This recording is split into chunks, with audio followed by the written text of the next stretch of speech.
Manalangin po tayo.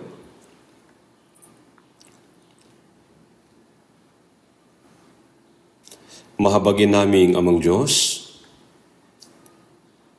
salamat po sa iyong dakila at kamanghamanghang biyaya at pag-ibig na nagligtas sa amin na nararapat na parusahan sa pamamagitan po ng iyong mahalagang dugo. At pinahintulutan kami na mabuhay ayon sa pinagpalang pag-asa. At salamat po Panginoon na pinahihintulutan mo kaming maglingkod sa Panginoon sa loob ng church, ang katawan ng Panginoon, at mabuhay para sa Ebanghelyo. Sa ngayon ay ginaganap ang fall retreat at marami ang nakikinig sa salita ng Diyos. Pakiusap, hawakan mo po ang lahat ng mga mangangaral at ang mga newcomers na nakikinig sa salita at pakiusap, kumilos ka po sa kanila upang ang kanilang mga espiritu ay maligtas. Pakiusap, kumilos ka po upang ang Ebanghelyo ay higit na aktibong maipangaral sa loob at labas ng bansa at gamitin mo po kaming lahat ng maayos para dito. Umaasa po kami na ang Espiritu Santo ay kasama namin sa oras na ito. Kumilos ka po sa aming mga puso upang ang salita ng Diyos ay maisulat ng malalim sa aming mga puso at maging kapakipakinabang sa amin pong Christian life. Tulungan mo po kaming mamunga ng 30, 60 at 100 ulit. Pakiusap, samahan mo po kami sa lahat ng bagay at tulungan mo po kami, Panginoon. Umaasa lamang po kami sa inyong tulong. Idinadalangin namin ito sa pangalan ng aming Panginoon at tagapagligtas na si Jesucristo. Amen. Buksan po natin sa Biblia, Isaiah chapter 30. Isaiah chapter 30. Babasahin ko po mula sa verse 1.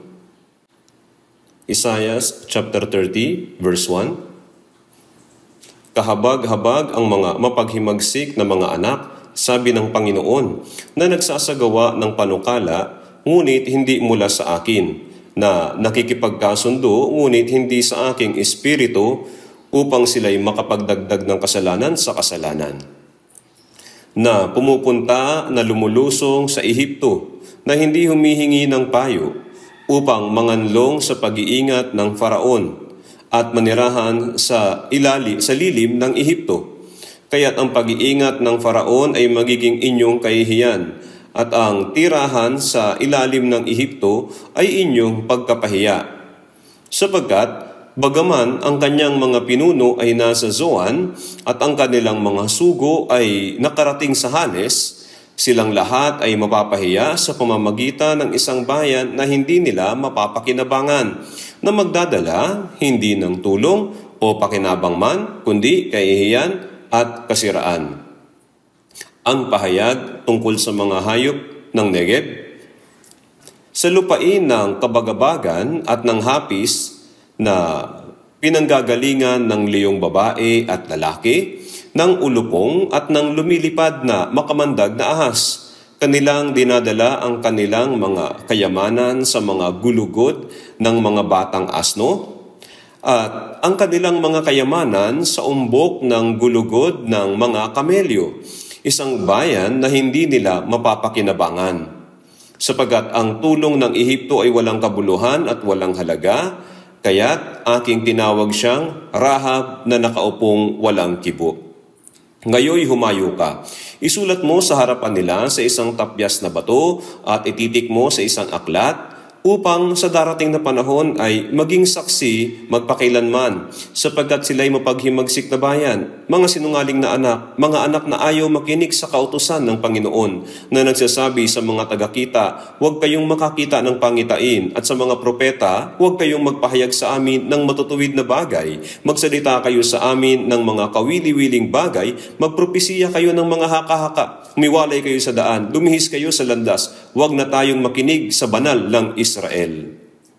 Basahin po natin ang verse 15 ng sabay-sabay. Sapagkat ganito ang sabi ng Panginoong Diyos ng banal ng Israel, sa pagbabalik at sa pagpapahinga ay maliligtas kayo, sa katahimikan at pagtitiwala ay magiging inyong lakas, ngunit ayaw ninyo. Basahin din po natin ng sabay ang verse 18. Kaya't naghihintay ang Panginoon na maging mapagbiyaya sa inyo, kaya't siya'y babangon upang magpakita ng habag sa inyo. Sapagkat ang Panginoon ay Diyos ng katarungan, mapapalad ang lahat na naghihintay sa Kanya. Hanggang dito na lamang po. Ginaganap po ang fall retreat ngayon. At maraming tao ang dumalo ngayon. Kaya naisip ko na parang may summer retreat ulit. Siguro po kung isasama natin ang mga kapatiran na naglilingkod, lahat-lahat ay aabot sa 7,000 ang attendees po ngayon. Maraming tao ang nakikinig sa salita ng Diyos at marami rin ang newcomers ngayon. Ang pagkakataong ito ay ang oras ng pangangaral po ng Ebanghelyo. Pakiusap, manalangin po kayo sa inyong puso ngayon at pakiusap, makinig rin po kayo sa sermon ngayon na may panalangin din. Ngayon ay pag-iisipan natin ang tungkol sa Isaiah chapter 30 verse 7. Sa huling bahagi po ng verse 7, kaya't aking tinawag siyang Rahab na nakaupong walang kibo. Kung babasahin natin ito ng hindi pinag-iisipan, iisipin natin na ito ay tungkol kay Rahab na upahang babae. Si Rahab na nakasulat sa aklat ni Josue. Subalit hindi ito si Rahab na upahang babae. Sinabi ng Diyos na ang Ehipto ay ang Rahab na nakaupong walang kibo. Ang ibig sabihin ng Rahab dito ay isa po na isang halimaw. Iniisip ng mga Israelita na ang Ehipto ay napakadakila at ang Ehipto ay malaki at mahalagang bansa. Ngunit, ang Ehipto ay tulad ng isang halimaw sa paningin po ng Diyos. At gayon din, ang ibig sabihin ng Rahab ay kasuklam-suklam na bagay sa paningin ng Diyos. Siya ay dapat nahatulan. Subalit, ang mga Israelita ay iniisip na ang Ehipto ay napakadakila sa kanila. Kaya nga, sinabi ng Diyos sa kanila na walang saysay ang pumunta sa Ehipto upang humingi ng tulong. At sinabi niya na ang Ehipto ay walang kabuluhan at hindi sila matutulungan. At sinabi niya na Rahab na nakaupong walang kibo. Hanapin po natin ang mga talata tungkol kay Rahab at ipapaliwanag ko po muna yung outline at pagkatapos ipapaliwanag ko ng detalyado. Tingnan po natin sa Job. Job chapter 26. Merong ilang mga talata sa Biblia patungkol kay Rahab at pag-isipan natin ng saglit ang dalawa sa mga ito. Job 26 verse 12.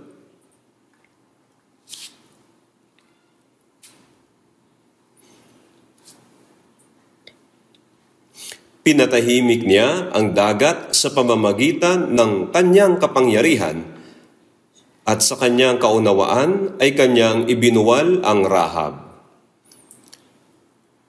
Ang Rahab ay tumutukol sa halimaw na naninirahan sa ilalim ng dagat. Kanyang ibinuwal ang Rahab. Ang Rahab ay siyang dapat hatulan sa paningin ng Diyos. Ito ay tumutukoy sa isang halimaw sa dagat. Pinatahimik niya ang dagat sa pamamagitan ng kanyang kapangyarihan at sa kanyang kaunawaan ay kanyang ibinuwal ang Rahab. Tingnan din po natin sa Isaiah chapter 51. Isaiah 51 verse 9. Gumising ka, gumising ka.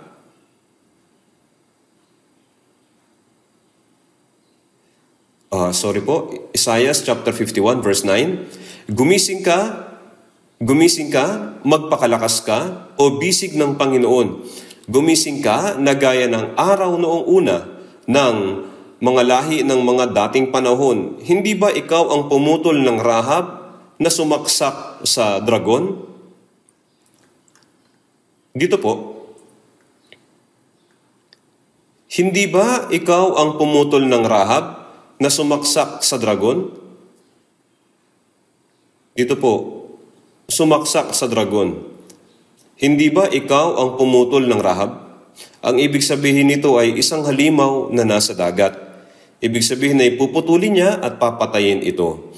Wawasakin ng Diyos ang Rahab at puputulin, kaya sumaksak sa dragon. Ang Rahab ay nakasulat sa Biblia bilang Ehipto. Bakit po? Bakit? Pinamunuan ng Ehipto ang mga Israelita ng matindi at pinahirapan sila. Kaya sinasabi ng Biblia na ang Ehipto na nagpahirap sa Israel ay siya po yung Rahab. Mukhang kakilakilabot ito, subalit kinakailangan siyang parusahan. Kaya nga mayroong ilang mga pahayag na ang Ehipto ay ang Rahab sa Biblia. Kung may oras pa po ay hahanapin natin ito. Kaya, ang gusto kong sabihin ay tungkol sa Isaiah chapter 30 ngayong araw. Nang makaranas po ang Israel ng matinding kapighatian, ay dapat na humingi sila ng tulong sa Diyos dahil ang Diyos ay buhay. Subalit, ang Diyos ay parang napakaliit sa kanila. Kaya dahil sa ang Ehipto ay lumitaw na siyang makapagbibigay ng praktikal na tulong sa kanila, kaya nga sinaway sila ng Panginoon dahil umasa sila sa Ehipto na sinasabi na kung sila ay magpapatuloy na umasa sa Ehipto hanggang huli, ang Israel po ay mawawasak. Dahil sinasabi nito kung paano natin makukuha ang tulong ng Diyos, matututuhan natin kung paano ang tamang pag-uugali sa oras po ng kahirapan. Kaya mula sa Isaiah chapter 30. Kaya pag-isipan po natin ito ng sama-sama. Ang Isaiah chapter 30 ay makakatulong po sa lahat ng henerasyon dahil ang tuntunin nito ay pareho lang. Masasabi natin na ito ay naangkop na mensahe para sa mga Kristiyano na nabubuhay sa panahong ito. Tingnan din po natin ang outline ng Isaiah chapter 30.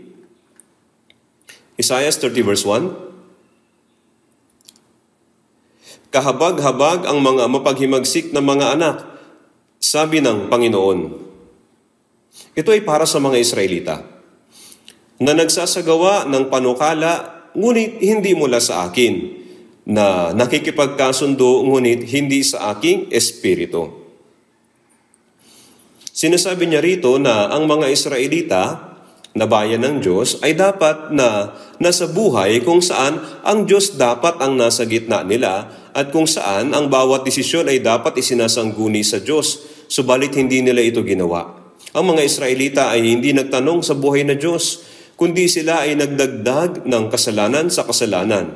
Kaya nga sa Isaiah 30 verse 1 na nagsasagawa ng panukala, ngunit hindi mula sa akin, na nakikipagkasundo, ngunit hindi sa aking espiritu, upang sila'y makapagdagdag ng kasalanan sa kasalanan. Ito ay isa ng kasalanan, yung hindi pagsangguni sa Diyos na buhay. Subalit ngayon, ang mga Israelita ay tuluyan ng bumaba sa Ehipto upang humingi ng tulong sa Ehipto, hindi sa tulong ng Diyos. Sinabi niya dito na ito ay isang kasalanan na hindi sila sumangguni sa Diyos, sa halip ay bumaba sila sa Ehipto na para sa kanilang pansamantalang proteksyon, nagdagdag ng kasalanan sa kasalanan. Kaya ang mga Israelita, sinubukang iligtas ang kanilang sarili sa pamamagitan ng Ehipto o proteksyon ng Haring Paraon, kahit na ang Diyos ay ang kanilang kanlungan. Kaya, tingnan po natin kung gaano sila kadesperado para lamang makuha ang tulong ng Ehipto. Verse 6, ang pahayag tungkol sa mga hayop ng Negeb, sa lupain ng kabagabagan at ng hapis. Kanilang dinadala ang kanilang mga kayamanan sa mga gulugod ng mga batang asno at ang kanilang mga kayamanan sa umbok ng gulugod ng mga kamelyo. Kaya upang makuha nila ang kalinga ng Ehipto at makatanggap ng tulong, tinipon nila maging ang huling kusing ng kanilang ari-arian at nagtungo sa Ehipto upang ibigay sa kanila. Bakit po? Upang humingi ng tulong sa kanila. Ginamit nila ang kanilang pag-aari para sa Ehipto. Sa verse 6, na pinanggagalingan ng leyong babae at lalaki, ng ulupong at ng lumilipad na makamandag na ahas. Sinasabi dito na ang daan mula Israel patungo sa Ehipto ay mapanganib. Sinasabi rito na ang mga leyong babae at lalaki ay lumalabas at ang mga ulupong at mga makamandag na ahas na lumilipad. Ito ay isang mahirap at delikadong daan na walang nakakaalam kung sila ba ay mabubuhay pa. Subalit nagtungo pa rin sila sa Ehipto kahit nalalaman nila na maaari silang mamatay. Kaya gaano kaya ito kadakila kung sa ganitong paraan ay sasangguni po sila sa Diyos? Gayunpaman, sa kabila ng lahat ng panganib, nakahingi ba sila ng tulong? Basahin po natin yung huling bahagi ng verse 6 at verse 7. Isang bayan na hindi nila mapapakinabangan sapagat ang tulong ng Ehipto ay walang kabuluhan at walang halaga, kaya't aking tinawag siyang Rahab na nakaupong walang kibo. Kahit na ang Ehipto ay tila isang makapangyarihang bansa at isang malaking tulong, sila ay isa lamang Rahab na nakaupong walang kibo. Ibig sabihin sila ay walang kabuluhan at nakaupo lamang at hindi sila tutulong. Sinasabi ito ng Diyos sa kanila, yabang ito ay kitang-kita na gaya ng bahay na nasusunog. Kaya sa kabila ng patuloy na babala mula sa propeta ng Diyos, ang mga tao ng Israel ay ayaw po itong pakinggan. Huwag kayong magtungo sa Ehipto, kayo ay patungo sa pagkawasak. Dapat silang kaagad na manumbalik kapag narinig nila ang babala ng Diyos. Subalit sa huling bahagi ng talata ay sinabi hindi nila ginawa. Ito ang dahilan kung bakit ang Israel ay nakatanggap ng malaking kahatulan. Kaya ang Diyos ay itinuro ang daan upang maligtas sila mula sa kahatulan. Sinasabi niya kung bakit hindi nila sinunod ang sinabi ng Diyos. Sa verse 15, sapagkat ganito ang sabi ng Panginoong Diyos ng banal ng Israel, sa pagbabalik at sa pagpapahinga ay maliligtas kayo, sa katahimikan at pagtitiwala ay magiging inyong lakas, ngunit ayaw ninyo. Sinabi ng Diyos sa mga Israelita ang paraan upang magkaroon ng kalakasan, sa pagbabalik. Ang ibig sabihin nito ay pagsisisi. Dapat silang bumalik sa daan, sa tamang daan na hindi papunta sa Ehipto. Dapat muna silang manumbalik. At sa pagpapahinga ay maliligtas kayo. Sa pagpapahinga, kung saan ang kanilang puso ay mapapayapa at ang kanilang puso ay matatahimik. Mapapayapa at matatahimik. Kapag ang isa ay payapa ang puso, nakikita niya ang mga bagay ng malinaw. Kapag siya ay galit o takot, wala siyang makikita. Ang matanggap ang tulong ng Diyos, dapat muna silang manumbalik sa Diyos at papayapain ang kanyang puso sa pagpapahinga. Pagkatapos ay payapain ang kanyang puso, magagawa niyang malaman at maunawaan na ang Diyos ay talagang buhay. Kapag ito ay dumarating sa kanilang puso, ang pagkakilala sa Diyos ay palaki ng palaki. Pagkatapos ay magagawa niyang ilaga ang kanyang tiwala sa Diyos. Makikita ng Diyos ang kanyang pagtitiwala at ang kanyang pananampalataya. At ipagkakaloob ng Diyos ang kanyang lakas at ang kanyang pagtulong. Subalit, hindi lahat ng sagot ng Diyos ay mabilisan.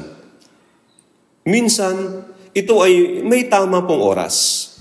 Ito ay dahil ang oras na ginagamit ng Diyos at ang oras na ginagamit ng tao ay magkaiba. Kaya, ito ay tila mabagal sa paningin ng tao kapag isinasaayos ng Diyos ang katamtamang oras. Kaya sinasabi ng Biblia na ang tao ay kailangang malaman kung paano maghintay. Verse 18, kaya't naghihintay ang Panginoon na maging mapagbiyaya sa inyo, kaya't siya'y babangon upang magpakita ng habag sa inyo, sapagkat ang Panginoon ay Diyos ng katarungan, mapapalad ang lahat na naghihintay sa Kanya.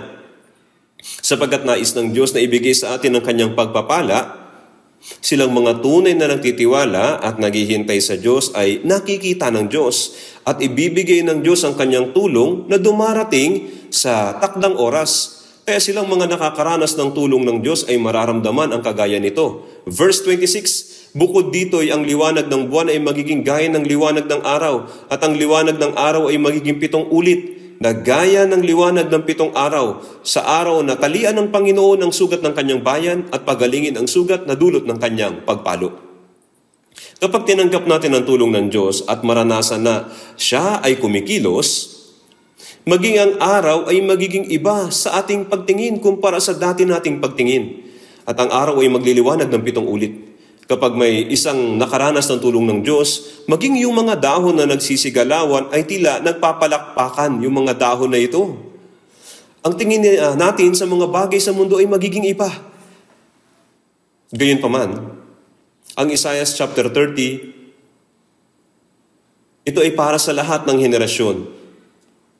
At naniniwala ako na ang chapter na ito ay parehong may isa sa buhay ng lahat ng mga Kristiyano na nabubuhay sa panahon ng bagong tipan.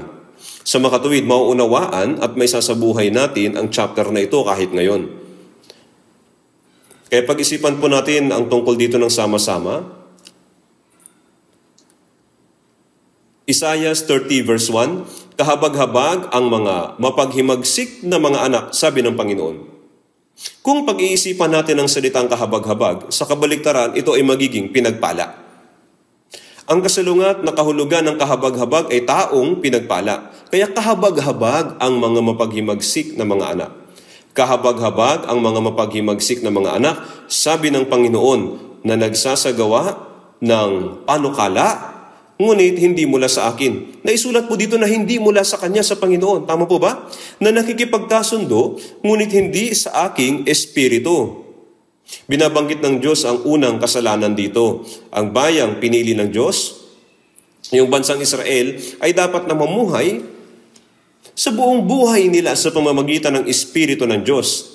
Sa madaling salita, ang mga Israelita ay dapat na mamuhay ng buhay na nakasentro po sa Diyos. Tila ang mga Israelita ay namuhay na ang buhay ay nakasentro sa Diyos noong una. Gayunpaman, habang lumilipas ang panahon, ang Diyos ay naaalis mula sa kanilang prioridad at sila ay naging makasarili. Kaya, ang Diyos ay lumiit sa mata ng mga tao sa kanilang pamumuhay. Ang kapangyarihan na maaaring makita ng mata ay nagiging mas malaki na. Kaya ang bagay na malaki sa paningin ng tao na may dakilang pananampalataya ay ang Diyos. At ang tao na mayroong mas malaking Diyos ay ang tao ng pananampalataya. Ang pagkakaroon ng mahinang pananampalataya ay nangangahulugan na ang Diyos ay tuluyang lumiit. Ibig sabihin, ang kanilang pananampalataya ay naging mas mahina. At ang salita ng Diyos ay naging malabo at yung ebidensya na ang pananampalataya ay humihina. Nang ang mga Israelita ay lumabas mula sa Ehipto at sinakop ang lupain ng Kanaan, gaano kalaking kapangyarihan meron sila. Kaya sa pasimula ng aklat ng mga hukom, tinanong nila ang Panginoon sa Hukom 1 verse 1. Nang magsimula sila sa pamamagitan ng pagtatanong sa Panginoon, sila ay tinulungan ng Panginoon at namuhay na may kapangyarihan. Gayunman, habang lumilipas ang panahon, ang pagtatanong sa Panginoon ay unti-unting nawala. At sa huling chapter ng mga hukom sa 21 verse 25, ginawa ng bawat tao kung ano ang matuwid sa kanyang sariling paningin. Nagsimula sila sa pamamagitan ng Diyos at nagtapos na ginagawa lamang kung ano ang matuwid sa kanilang sariling paningin. Sila ay naging makasarili. Kaya sa totoo lang, ang Christian life po ay hindi naman magulo. Ano ang inilalagay ninyo sa gitna ng inyong puso? Ito ang magpapasya ng lahat. Bakit sinasabi ng Biblia na si Jesus ang ulo ng church? Kapag mayroong ulo at katawan, ang ulo ay tiyak na una lagi. Ang dahilan kung bakit ang Panginoon ay nakapwesto bilang ulo ay dahil ang sentro ng church ay dapat ang Panginoon. Kaya sinasabi na siya ang ulo. Gayon din sa Apocalypse chapter 2 verse 1, siya na lumalakad sa gitna ng 7 gintong ilawan. Ibig sabihin ng gitna, ito ang sentro. Sa gitna, ito ang sentro. Sinasabi ng Biblia na si Jesus ang ulo at siya dapat ang palaging nasa sentro ng ating buhay. Kaya ang dahilan kung bakit ang ating buhay Kristiyano ay nasisira ay dahil kung ano yung inilalagay natin sa kalagitnaan ng ating puso. Ito ang magbabago ng lahat ng bagay. Isang sikat na life coach ang nagsabi na mayroong isang sisidlan na puno ng buhangin ng kalahati. Sa labas ay mayroong maliliit at malalaking bato. At tinanong niya ang mga nanonood na ilagay ang mga bato sa loob. Marami ang sumubok, subalit sila ay nabigo. Bakit po? Sapagkat ang sisidlan ay may kalahating laman. Kaya ang profesor ay tumawa at binaliktad ang sisidlan at inalis ang lahat ng buhangin. Pagkatapos ay inilagay niya ang mga bato sa loob. At pagkatapos ay ibinalik niya ang buhangin. Ngayon ang lahat ay ganap nang nasa loob ng sisidlan. At pagkatapos ay nagtanong siya, alam ba ninyo kung bakit tayo nabibigo sa buhay? Mayroong maliliit na bagay na gaya ng buhangin sa ating pang-araw-araw na pamumuhay na nagiging dahilan upang hindi natin unahin ang mga mahalagang mga bagay. Alam nyo, ito po ay pareho rin sa atin pong buhay Kristiyano. Pareho. Kung hindi tama ang sentro, ang lahat ng bagay ay magiging mali pa rin. Kaya nga, sa umpisa ay dapat na humingi ng payo. Sabi dito sa Biblia, ngunit hindi mula sa akin. Ngunit hindi sa aking espiritu. Ito ay ibinigay na ang mga taong pinili ng Diyos, yung bansang Israel ay hindi magtatagumpay kung hindi nila ilalagay ang Diyos sa kalagitnaan nila. Tayo po bago maligtas, lahat ng ginagawa natin ay nakasentro sa atin pong sarili. Ang sentro ay ang ating sarili. Gayunpaman, pagkatapos na maligtas, kung hindi natin ilalagay ang Diyos bilang sentro, hindi ito mangyayari. Kung ang Diyos ang sentro ng lahat, pagpapalain tayo. May isang tao po na nagsabi, ang buhay ng tao ay mapagpapasyahan sa pamamagitan ng 4 na pang-ukol. Ang una ay of. Saan ako nabibilang? Saan ako nabibilang? Tama lang na maging tiyak ako sa ganitong bagay. Hindi po ba? Kayo ba ay nabibilang kay Satanas o ako ay nabibilang kay Jesus? Ako ay nabibilang kay Jesus at ako ay kabilang sa church. Tayo ay makakatiyak kung saan tayo nabibilang. Kasunod po, ay with. Kasama nino. Sa buhay, ang importanteng bagay ay kung sino ang kasama mo sa buhay. Ipapamuhay ko ba ang aking buhay sa Panginoon o ako ba ay mamumuhay na kasama ang mga kapatiran bilang aking sentro o ilalagay ko ang aking mga makasanlibutang mga kaibigan bilang sentro ng aking buhay? Sino ang makakasama mong mabubuhay magpakailanman? Yan ay tiyak. Yan ay tiyak na isang mahalagang tanong. Sunod po ay for. Para saan? Ito yung layunin. Para saan ba tayo nabubuhay? Para saan? Kaya kung kayo man ay kumakain, umiinom mo anuman ang inyong ginagawa, gawin ninyo ang lahat sa ikaluluwalhati ng Diyos. Unang Korinto, 10:31. Katulad ng sinasabi ng talata na lahat ng ginagawa natin ay dapat na para sa Panginoon, ang layunin ng buhay ay luwalhatiin ng Diyos at pasayahin ng Diyos. Ito ang layunin ng buhay. Sunod na paraan ay ang by o sa pamamagitan ng ano? Sa pamamagitan ng ano? Sa pamamagitan ng anong tulong nabubuhay tayo sa ating buhay. Dapat tayong mabuhay ng buhay na tumatanggap ng tulong mula sa Espiritu Santo sa pamamagitan ng salita ng Diyos. Hindi tayo umaasa sa mga makamundong paraan at mga proseso, hindi tayo umaasa sa pera. Dapat tayong magtiwala sa salita at mabuhay sa pamamagitan ng tulong ng kapangyarihan ng salita. Bagaman sinabi ng Diyos na nagsasagawa ng panukala, pero hindi mula sa akin. Sa pamamagitan ng Diyos, ano ang detalyadong paliwanag kung paano ang pamumuhay ng isang nakasentro sa Diyos na buhay? Tingnan po natin sa Isaiah 30 sa verse 9. Isaiah chapter 30, magmula sa verse 8. Ngayon humayo ka, isulat mo sa harapan nila sa isang tapyas na bato at ititik mo sa isang aklat upang sa darating na panahon ay maging saksi magpakailanman sapagkat sila'y mapaghimagsik na bayan, mga sinungaling na anak, mga anak na ayaw makinig sa kautusan ng Panginoon. Sinasabi dito mga anak na ayaw makinig sa kautusan ng Panginoon. Ang pakikinig ng mabuti sa kautusan ng Panginoon. Sa salita ng Diyos, ay ito yung sikreto upang mabuhay ng buhay na nakasentro sa Diyos. Mga anak na ayaw makinig sa kautusan ng Panginoon. Sa Kristiyanong pamumuhay, dapat tayong mabuhay na nakasentro sa Diyos. Paano tayo makakapamuhay na nakasentro sa Diyos? Paano? Kung papasok tayo sa pinagmumulan ng Kristiyanong pamumuhay, ang pinakamahalagang bagay po dito ay ang tainga. Saan ba nakakiling ang mga tainga ko? Ito ang magpapasya kung saan ba naroon ang ating sentro. Nang tayo ay maligtas, nakinig tayo ng mabuti sa salita ng Diyos na sa huli ay nagdala sa atin ng maayos sa Panginoon. Maging matapos maligtas, ang Kristiyanong pamumuhay ay hindi po ginawang komplikado. Saan ba natin ikinikiling ang ating mga tainga? Ito ay ginawa upang magpasya sa lahat ng direksyon ng buhay. Kaya tingnan po natin, bakit mahalaga ang mga tainga? Sa kaso po ng pagkain, kumakain tayo sa pamamagitan ng bibig. Ito ay pumupunta sa bibig. Gayunpaman, gaano man kasarap ang pagkain na kinakain natin, ito ay tinutunaw lang. At saan ito magtatapos? Mabuti kung ito ay pupunta sa ating puso, ngunit kahit na kumain tayo ng mabuting pagkain, ito ay nagtatapos sa labas na nangangahulugan na ang pagkain na pumapasok ay hindi pupunta sa espiritu. Ang daanan para sa espiritu ay talagang sa tainga. Kaya, ano ang nagpapakilo sa espiritu at puso?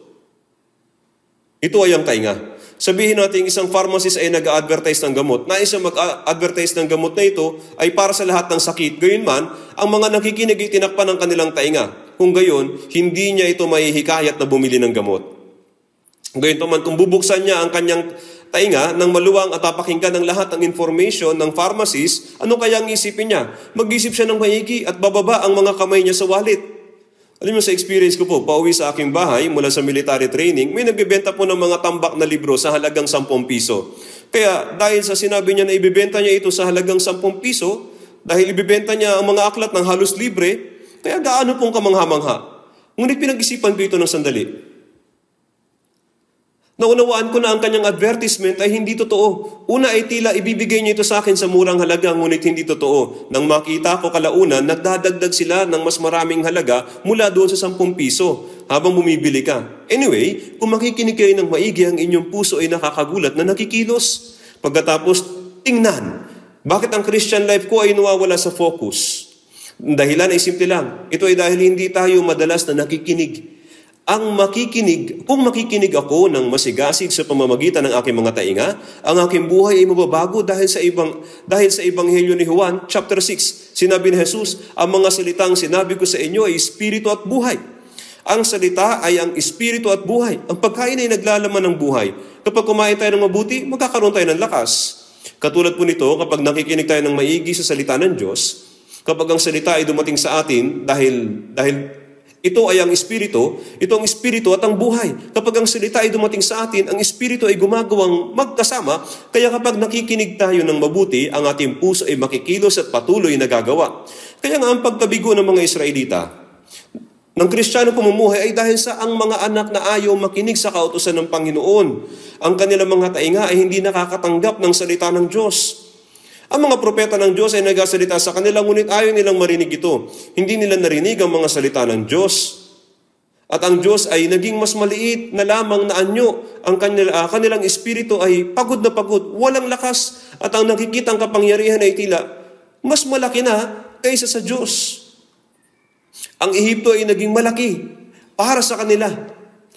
Kaya sa mga mata ng Diyos, ang Ehipto ay katulad ng isang halimaw. Isang nilalang na ganap na hahatulan. Ngunit iniisip ng mga Israelita na ito ay kagaya ng malaking nilalang at tumakbo sila doon. Ang Kristiyanong pamumuhay, ito ay ang tainga. Tiyak, ang taong binubuksan ng kanyang mga tainga sa Diyos ay mabubuhay ng buhay na nakasentro sa Diyos, buhay na nakasentro sa church, at makakapamuhay ng makapangyarihan na buhay Kristiyano.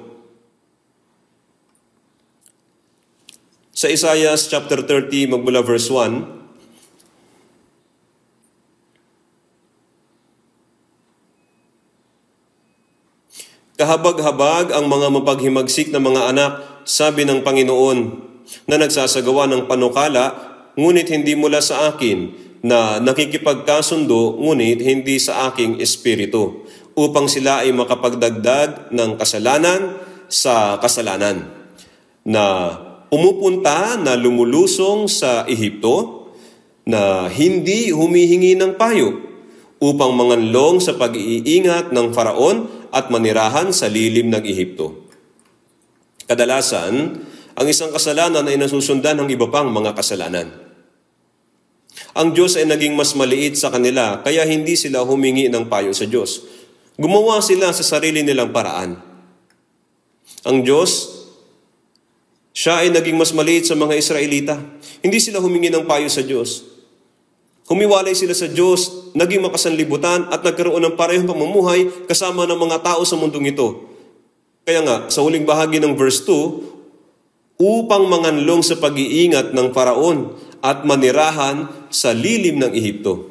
Sa lilim ng Ehipto. Verse 3 naman, ang tirahan sa lilim ng Ehipto ay inyong pagkapahiya. Ang salitang lilim ay nakasulat po kahit na sa verse 2 at verse 3. Ang tirahan sa lilim ng Ehipto ay inyong pagkapahiya. Sinubukan ng mga Israelita na magtago sa ilalim ng lilim ng Ehipto dahil ito ay tila mabuti. Ito ay tila mas malaki. Lahat ng mga problemang ito ay lumabas dahil ang Diyos ay naging mas maliit kaysa doon sa Ehipto. May nakita akong isang aklat at ang title po ng aklat na ito ay ang Diyos na sinasampalatayanan mo ay napakaliit. Hindi ko pa ito nabasa, ngunit ang pamagat ay ang Diyos na sinasampalatayanan mo ay napakaliit. Opo, maaaring ito ay ang Ehipto, maaaring itong Ehipto po ay tila malaki. At ang Diyos ay tila maliit na sa kanila. Kaya sa Biblia, sa aklat po ng Isaias, sa lilim ng kanyang kamay. Sa Isaias 49 verse 2, sa lilim ng aking kamay. Sa Isaiah chapter 51 verse 16, sa lilim ng aking kamay. Kapag tayo ay nagkubli sa lilim ng Diyos, ang ating buhay ay magiging pinakamasayang buhay. Bakit po? Ito ay dahil wala nang higit pang mas malaki kaysa sa Diyos. Nang ang Israel ay nakita nila ang Ehipto na mas malaki kaysa sa Diyos, kaya sa lilim ng Ehipto, ginamit po ng ilang beses. Minsan ginagamit rin natin ang sa lilim ng asawang lalaki, sa lilim ng biyenan, ng mga kaibigan at iba pa. Tulad ng ginagamit natin noon ang salita sa lilim ng, tayo ay nasa ilalim ng lilim ng kamatayan bago matanggap ang kaligtasan. Ngunit ang matanggap ang kaligtasan, pumasok tayo sa lilim ni Jesus.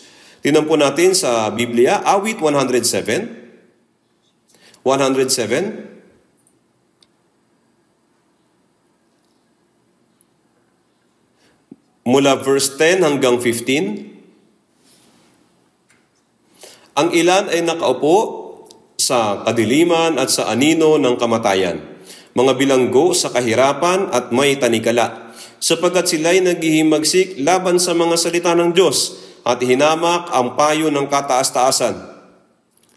Ang kanilang mga puso ay yumuko sa mahirap na paggawa. Sila ay nabuwal at walang sumaklolo. Nang magkagayoy dumaing sila sa Panginoon sa kanilang kabagabagan at iniligtas niya sila sa kanilang kahirapan. Inilabas niya sila sa kadiliman at anino ng kamatayan at sa kanilang mga gapos ay kinalagan. Pinasalamatan nila ang Panginoon dahil sa kanyang tapat na pag-ibig, dahil sa kanyang kahangahangang mga gawa sa mga anak ng mga tao. Kapag tinignan po ninyo ito, itong pangungusap, hindi ito patungkol sa kulungan. Muli po nating basahin. Ang ilan ay nakaupo sa kadiliman at sa anino ng kamatayan. Ang pag-upo sa kadiliman at sa anino ng kamatayan ay nangangahulugang pagbagsak.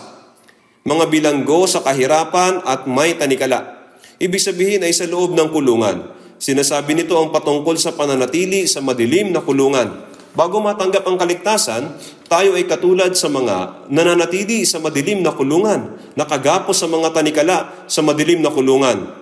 At taong nakaupo sa kadiliman at sa anino ng kamatayan ay tumutukoy sa hinatulang kriminal. Siya ay nakagapos sa mga tanikala at naghihintay na mamatay. Tayo rin ay nasa ilalim ng anino ng maling teorya bago matanggap ang kaligtasan. Mayroong taong nasa ilalim ng anino ng evolution theory. Pinagkatiwalaan niya ito at ginugol ang kanyang buhay para dito dahil nasa ilalim siya ng anino ng evolution theory. May taong isinusuong sa panganib ang kanyang buhay sa pagiging atheist. May taong sinusuong sa panganib ang kanyang buhay sa sikat na scholar book. Ngunit sa katunayan, ang mga ito ay anino ng kamatayan. Paano mo magagawang itaya ang iyong buhay sa aklat ng isang tao na kahit siya ay hindi nalutas ang problema ng kanyang buhay?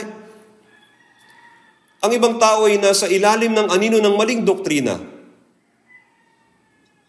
Sa mundong ito, napakaraming mga relihiyon na tulad ng Hinduismo, ng Islam at ng iba pa.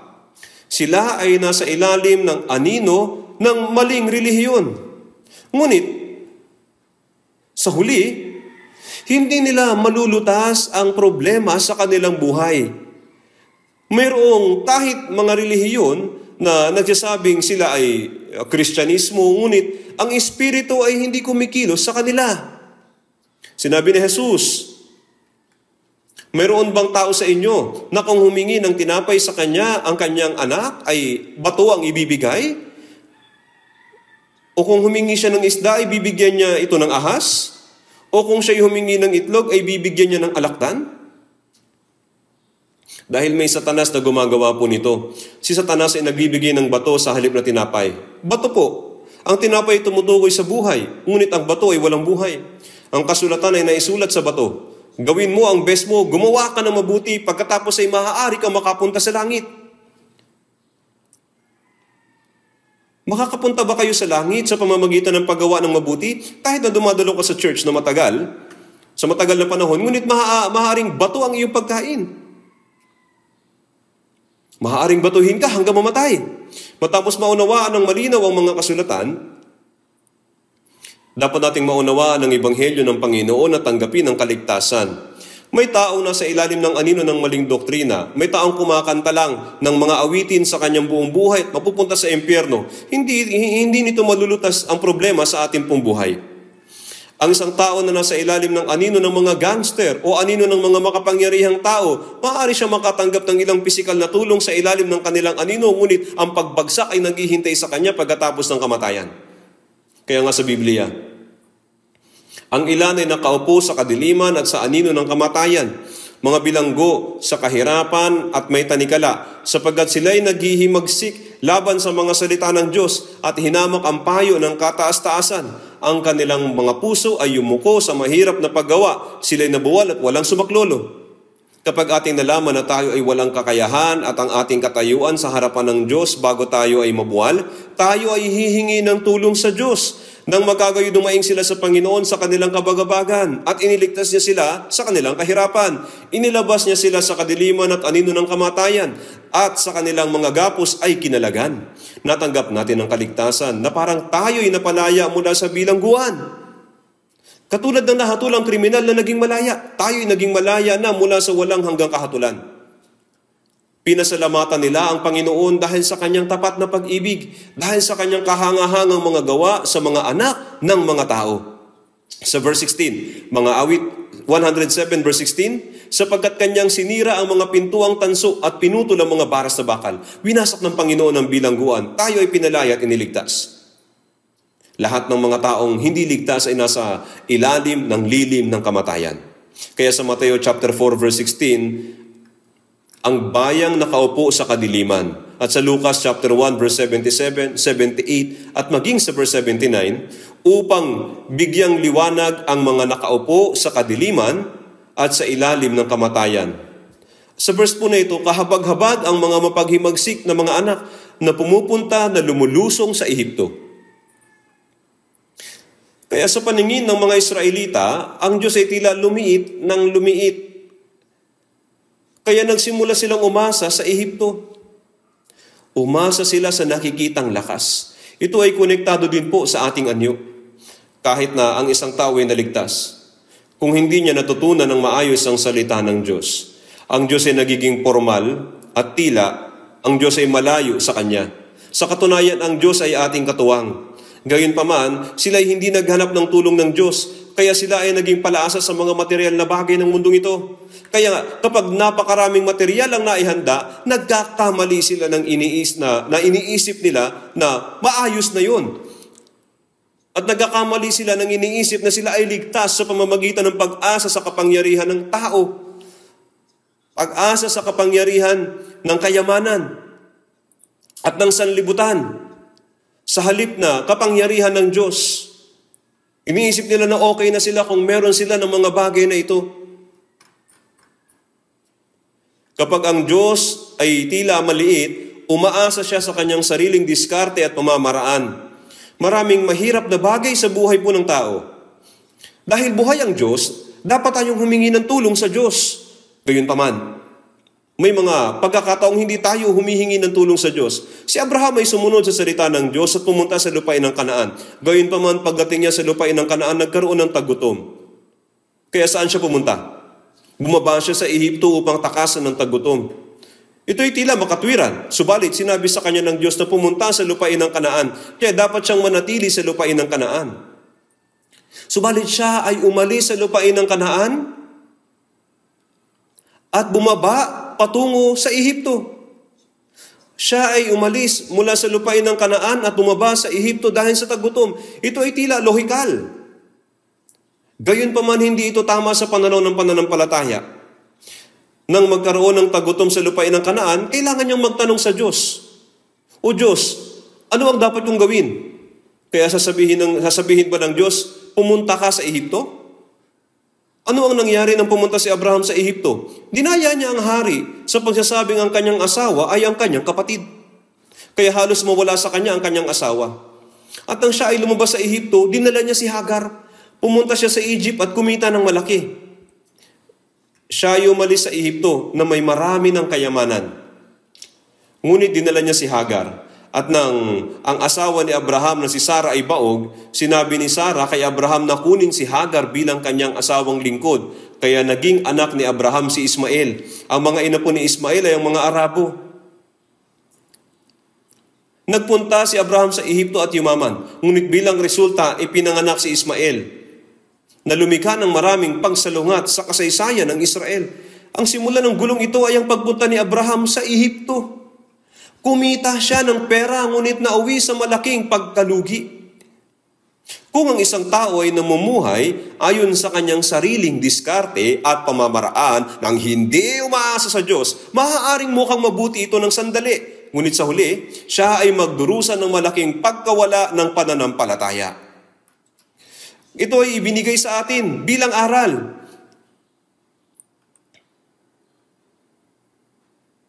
Sa aklat po ng Ruth, sa chapter 1, nang dumating ang taggutom sa Bethlehem, si Naomi ay nagtungo sa Moab. Ito ay makalamang pagpili. Si Naomi ay hindi dapat pumunta sa Moab. Kung siya ay nagtanong sa Diyos, ano kaya ang isasagot ng Diyos? Ang lupain ng Moab ay sinumpa. Bumaba sa Ehipto at magtago sa ilalim ng lilim ng Ehipto. Ang ugaling ito, itong ugaling ito ay nananatili pa din maging sa atin po na mga naligtas. Yung magtago sa ilalim ng lilim ng Ehipto. Palaging sinasabi ng Biblia na kung ang Kristiyano ay pipiliin ang kanyang sariling lakad nang hindi nagtatanong sa Diyos, maaaring mukhang maayos yan sa una. Ngunit sa huli, ito ay isang kawalan sa kanyang pananampalataya. Ano ang dapat gawin ng mga Kristiyano sa panahon po ng krisis? Malinaw nating mauunawaan ito sa pamamagitan ng pagtingin sa nilalaman ng Jeremias chapter 40 hanggang 44. Sumalakay po ang imperyo ng Babylonia sa Israel at kinuha nila ang Israel bilang bihag. At upang pamunuan ng mga natitirang mga Israelita, ang imperyo ng Babylonia ay nagtalaga ng isang tao na ang pangalan ay Gedalias bilang gobernador. Subalit, pinatay ng mga Israelita itong si Gobernador Gedalias. At sila ay natakot. Pinatay ng mga Israelita si Gedalias na gobernador na isinugo ng imperyo ng Babylonia. Kung mababalitaan ito ng hari ng Babylonia, ang Israel ay lubos na mawawasak. Kaya pagkatapos ng maraming pag-iisip, tinanong nila si Propeta Jeremias. Natanggap ni Jeremias ang salita ng Diyos at siya ay nagsalita sa kanila. Sinabi ni Jeremias na dapat hindi bumaba ang mga Israelita sa Ehipto. Gayunpaman, ang mga Israelita ay nais magtungo sa Ehipto upang makaiwas sa Babylonia. Gayunpaman, hindi nila natanggap ang sagot na gusto nila mula kay Jeremias. Kaya, inisip ng mga Israelita na ang mga salita ni Jeremias ay hindi ito kalooban ng Diyos. At matigas ang ulo po nila. Nagmatigas ang ulo nila at bumaba sila sa Ehipto. Ano po ang sinabi ng Biblia? Ay makakaalam kung kaninong salita ang tatayo, ang akin o sa kanila. Sa Jeremias 44 verse 28. Sinuway ng mga Israelita ang salita ng Diyos. Pagkatapos, sila ay nagtungo sa Ehipto. Kaya, ang Diyos ay dumating sa Ehipto sa pamamagitan ng hari ng Babylonia. Pagkatapos, ay hinatulan po yung Israel. Kaya sa Jeremias sa chapter 42, sa verse 1 hanggang 6, tingnan po natin sa Jeremias 42.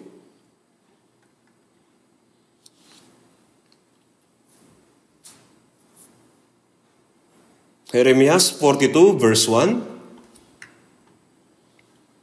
hanggang 6.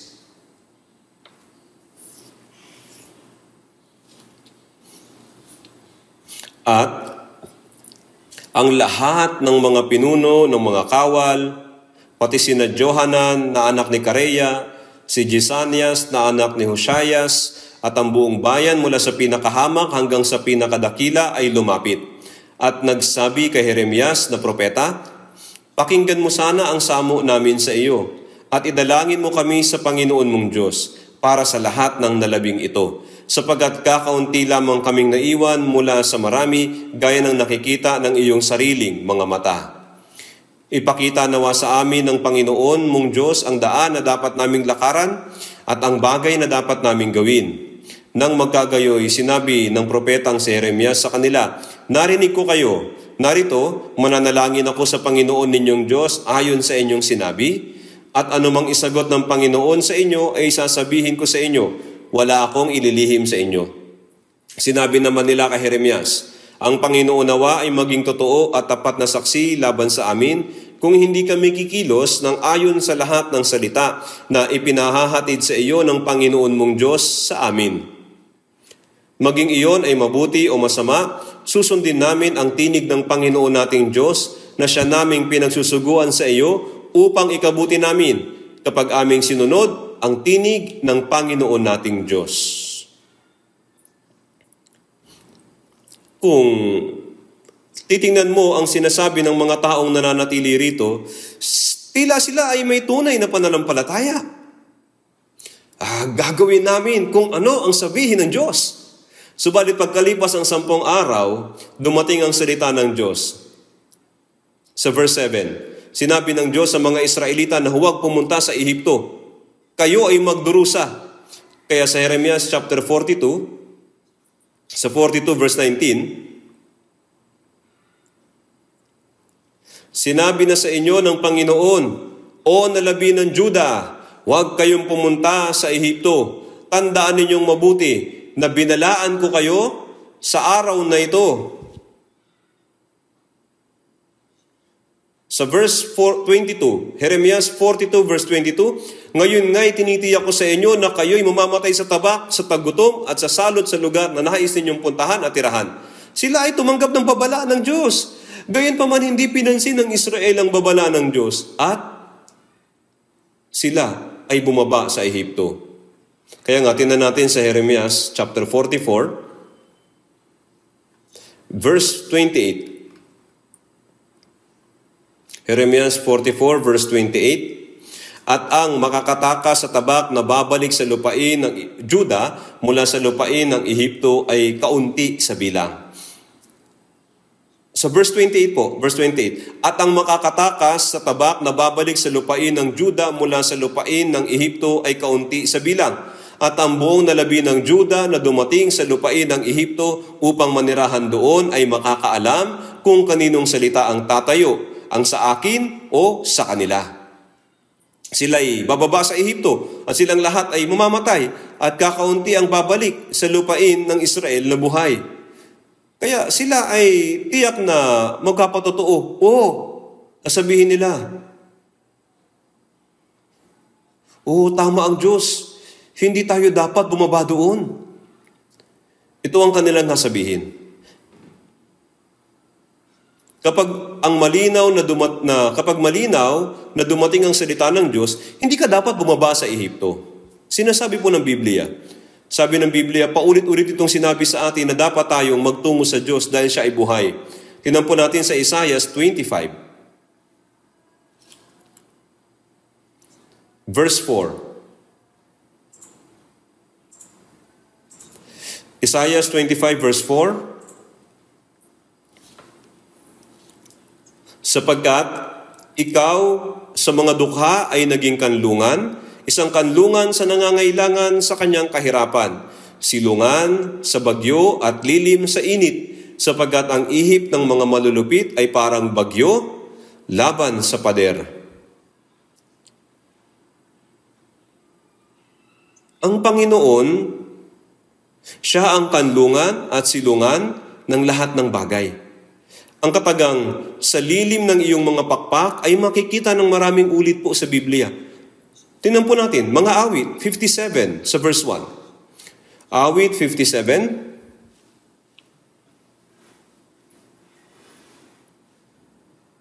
Mula sa verse 1. Verse 1 hanggang verse 4. "Maawa ka sa akin, O Diyos, sa akin ay maawa ka, sapagkat nanganganlong sa iyo ang aking kaluluwa. Sa lilim ng iyong mga pakpak ay manganganlong ako. hanggang sa makaraan ang mga pagkawasak na ito. Sa Diyos na kataas-taasan, ako'y dumaraing. Sa Diyos na nagsasagawa ng lahat ng mga bagay sa akin. Siya'y magsusugo mula sa langit at ako'y ililigtas. Ilalagay niya sa kahihiyan ang sa akin ay yumuyurak. Susunugin ng Diyos ang kanyang pag-ibig na tapat at ang kanyang katapatan. Ang aking kaluluwa ay nasa gitna ng mga leon. Ako'y nahihiga sa gitna ng mga taong bumubuga ng apoy sa mga anak ng tao na ang mga ngipin ay sibat at mga pana at matalas na mga tabak ang kanilang dila. Si David po nasa krisis. Ang aking kaluluwa ay nasa gitna ng mga leon. Ako'y nahihiga sa gitna ng mga taong bumubuga ng apoy. Pinaliligiran nila si David at sinisikap siyang patayin. Sa gitna ng suliraning ito, sinabi ni David, sa lilim ng iyong mga pakpak ay manganganlong ako hanggang sa makaraan ang mga pagkawasak na ito. Alam ng Diyos kung sino ang nanganganlong sa lilim ng kanyang mga pakpak. Kaya nga po, sinabi sa verse 3, siya'y magsusugo mula sa langit at ako'y ililigtas. Siya'y magsusugo mula sa langit. Isusugo ng Diyos ang kanyang habag at ang kanyang katotohanan, ang nagkukubli sa ilalim ng lilim ng kanyang mga pakpak. Sa Kanya, ang Diyos ay magbibigay ng tulong. At ang Diyos ay magpapadala ng pag-ibig, ng awa, at ng katotohanan. Ang pinakamabuti, ito po ay ang nasa ilalim ng lilim ng Kanyang mga pakpak. Kaya ito ang dapat nating matutunan na gawin. Magtanong sa Diyos at umasa sa Kanya kahit na anong mangyari. Dahil ang Diyos po ay buhay. At kilala ng Panginoon kung sino ang mga umaasa sa Kanya. Tingnan din po natin sa mga Awit chapter 36. Awit chapter 36.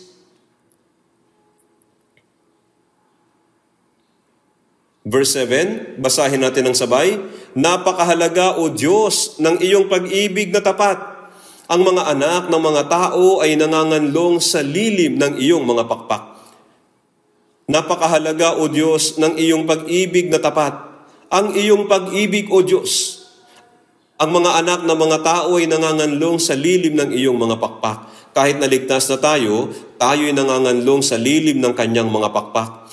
Kahit na pagkatapos na maipanganak tayong muli, tama na manganlong tayo sa lilim ng kanyang mga pakpak. Bakit po? Dahil nandyan talaga ang Panginoon para tumulong. Verse 7, basahin natin. Awit chapter 63, verse 7. Awit 63, verse 7.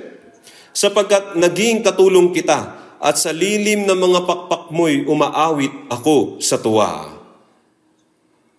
Sa lilim ng mga pakpak mo'y umaawit ako sa tuwa. Para sa mga nanganganlong sa lilim ng kanyang mga pakpak, nagpapadala ang Diyos ng awa at ng katotohanan. At talagang nagpapaabot ng tulong ang Diyos. Sa mga awit, chapter 17, verse 8, ito ay nagpapatotoo. Gaya ng itim ng mata, ako'y ingatan mo. Sa lilim ng iyong mga pakpak ay ikubli mo. Gaya ng alam na natin, si Ruth ay isang babaeng Moabita. Naninirahan siya sa isang isinumpang lupain. Pero pumunta siya sa Bethlehem upang humingi ng tulong sa Diyos. Kaya sinasabi nito, bigyan ka nawa ng lubos na gantimpala ng Panginoon, ang Diyos ng Israel, na sa ilalim ng kanyang mga pakpak ay na ikaw ay nanganganlong. Tingnan po natin ang mga ito sa Biblia. Ruth chapter 2. Pagkatapos po ng aklat ng mga hukom ay ang aklat ni Ruth.